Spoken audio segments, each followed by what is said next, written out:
Okay, we are on day 4. Again, we are looking first at the word launch. We know that launch is a multiple meaning word, meaning it has more than one definition.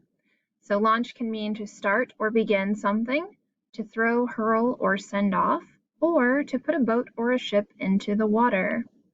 So we're going to look at some examples, and I want you to determine which definition, either 1, 2, or 3, is being used in this sentence. The men ease the sailboat off the trailer and launch it into the sea. Which definition is being used? Right, number 3, to put a boat or a ship into the water. Let's look at another example. Josh's team will win if they can just keep the other team from scoring. The quarterback of the other team is running toward the goal line with the ball.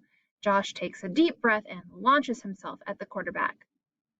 Which definition is being used? Number 1, number 2, or number 3? Right, in this case, it's definition number 2, to throw or hurl himself at the other player.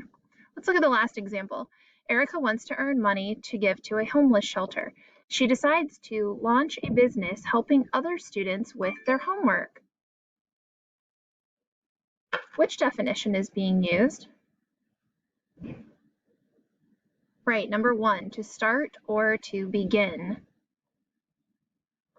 Which of yesterday's words might you use when you talk to your family and friends? Would you use launch? That interruptions, announcements started playing here in the building. So again, we were looking at the words launch, intimidate, and circulate, and the question is, which of these words would you use when you talk to your family and friends? So if you have someone next to you, you can turn and talk or think to yourself.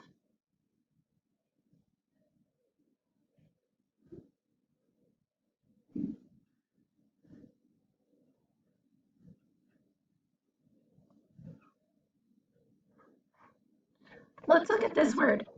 What would you do to launch a search for a lost kitten? If you have someone next to you, you can turn and talk or think to yourself.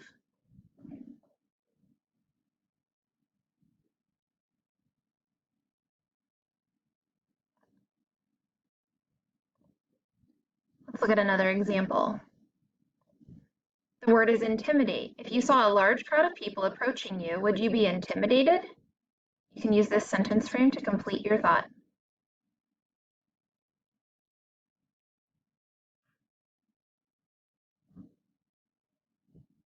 And the last one. If you wanted everyone in class to sign a get well card for a sick classmate, would you circulate the card? Why?